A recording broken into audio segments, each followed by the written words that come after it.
Hello दोस्तों, तो आज के इस वीडियो में हम कुछ खास तरह के प्रश्नवाचक हिंदी वाक्यों को अंग्रेजी में ट्रांसलेट करना सीखने वाले हैं। जैसे कि सबसे पहला वाक्य है, क्या मैं घर जा रहा हूं। इसी प्रकार का दूसरा वाक्य है, क्या तुम यहां आ रहे हो। इसी प्रकार का काफी सारे वाक्य यहां पर दिए गए हैं। तो इस तरह के वाक्यों को हम कैसे अंग्रेजी में अनुवाद करेंगे, वही हम आज के इस वीडियो में सीखने वाले हैं। तो उसके लिए मैंने यहाँ पर एक फॉर्मूला को लिख रखा है, जरा ध्यान से देखना। और इसी फॉर्मूले की मदद से हम यहाँ पर ट्रांसलेशन को करने वाले हैं। देखो, फॉर्मूला है इज या फिर एम या फिर आर। सबसे पहले हमें लिखना होगा, फिर हम सब्जेक्ट को लिखेंगे, फिर वर्ब को लिखने के बाद आईएनजी लगाएंगे, फिर अगर कोई ऑब्जेक्ट है तो ऑब्जेक्ट को लिखने के बाद क्वेश्चन मार्क लगाएंगे, तब हमारा ट्रांसलेशन कंप्लीट हो जाएगा। अब आपके मन में ये सवाल आएगा कि यहाँ पर हमने इज या फिर एम या फिर आर लिखा है, ऐसा क्यों? ऐसा इसीलिए क्योंकि सब्जेक्ट के अकॉर्डिंग इज, एम या फिर आर बदलते रहेंगे। यानी कि एक सेंटेंस में या तो इज लगेगा या फिर एम लगेगा या फिर आर लगेगा, तीनों एक साथ नहीं लग सकते हैं। ठीक है, देखो सब्जेक्ट का मतलब क्या, जैसे कि यहां पर देखो लिखा गया मैं, क्या मैं घर जा रहा हूं, यानी कि मेरे बारे में बात हो रही है, तो मैं सब्जेक्ट हो गया। ठीक है, तो मैं के साथ में क्या लगेगा, मैं का अंग्रेजी में मतलब होता है आई। आई के साथ में क्या लगेगा, ही के साथ में क्या लगेगा, यू के साथ में क्या लगेगा। इन सारे चीजों के लिए मैंने यहां पर एक और चीज को लिख रखा है, जरा ध्यान से देखना। इसे हम कहते हैं इज एम आर रूल। देखो, आई अगर कभी भी सब्जेक्ट में आ जाए तो हम हमेशा एम लगाएंगे। ही, सी, दिस, दैट या फिर किसी व्यक्ति विशेष का नाम आ जाए तो हम इज शब्द का प्रयोग करेंगे। और अगर यू, वी या फिर दे आ जाए तो हम हमेशा आर शब्द का प्रयोग करेंगे। ठीक है, ये बात आप समझ पा रहे हो? बिल्कुल समझ पा रहे होगे। चलो अब हम ट्रांसलेशन को करते हैं। देखो, ट्रांसलेशन में लिखा गया है, क्या मैं घर जा रहा हूं।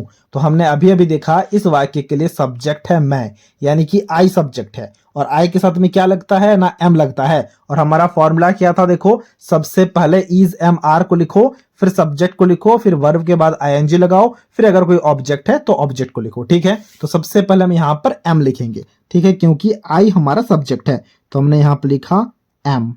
ठीक है, फिर बताओ सब्जेक्ट क्या है, क्योंकि फिर सब्जेक्ट लिखना होता है। सब्जेक्ट है मैं, यानी कि आई, तो आई हो गया यहां पर इसका सब्जेक्ट।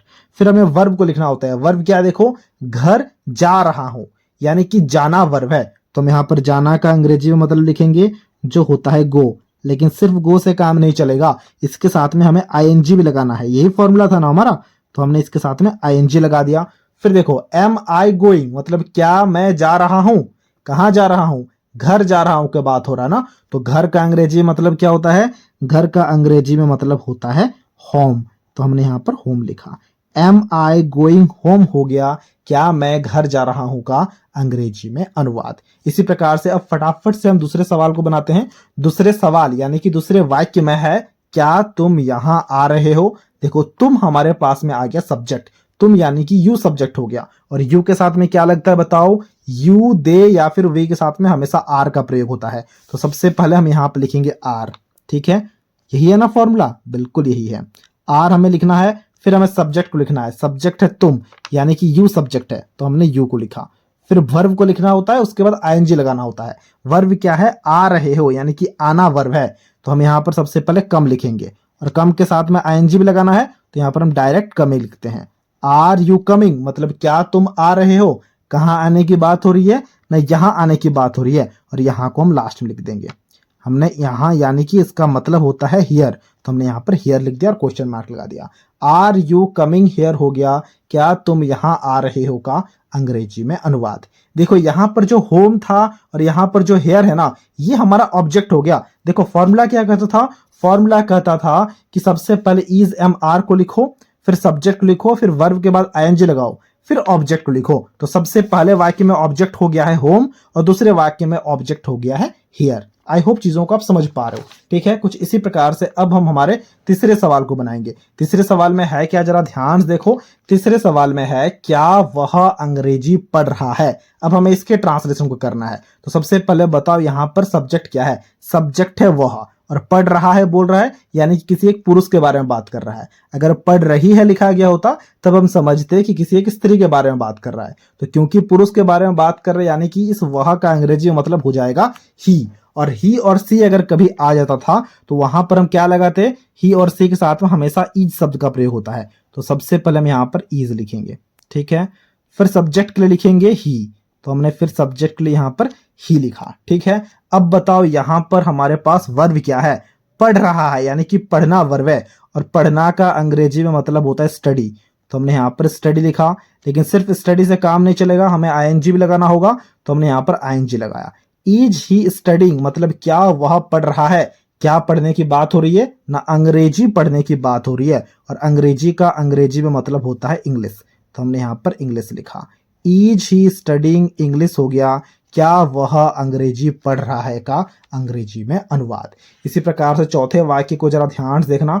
चौथे वाक्य में लिखा गया है क्या हम घूमने जा रहे हैं। देखो हम लिखा गया है, यानी कि वी हो गया इसका सब्जेक्ट, और वी यू और दे के साथ में हमेशा आर लगता है, तो हम यहाँ पर सबसे पहले आर लगाएंगे, ठीक है। और उसके बाद सब्जेक्ट लिखेंगे, सब्जेक्ट हो जाएगा हम यानी कि वी।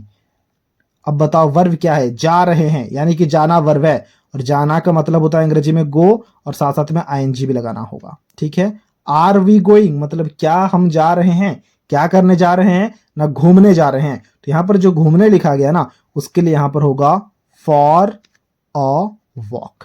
ये थोड़ा सा हटके है, इसे हमें समझना पड़ेगा। देखो फॉर अ वॉक का मतलब हो गया घूमने के लिए जा रहे हैं, घूमने जा रहे हैं या फिर घूमने के लिए जा रहे हैं, बात बराबर है, इसीलिए हमने यहाँ पर लिखा for a walk. Are we going for a walk, ये हो गया क्या हम घूमने जा रहे हैं का अंग्रेजी में अनुवाद, और हमें क्वेश्चन मार्क देना नहीं भूलना है, ठीक है। इसी प्रकार से यहाँ पर अब पांचवें वाक्य को देखना।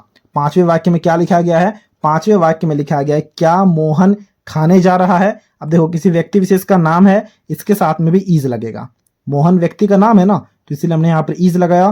फिर सब्जेक्ट यानी कि मोहन को लिखना होगा, तो हमने यहाँ पर मोहन को लिखा।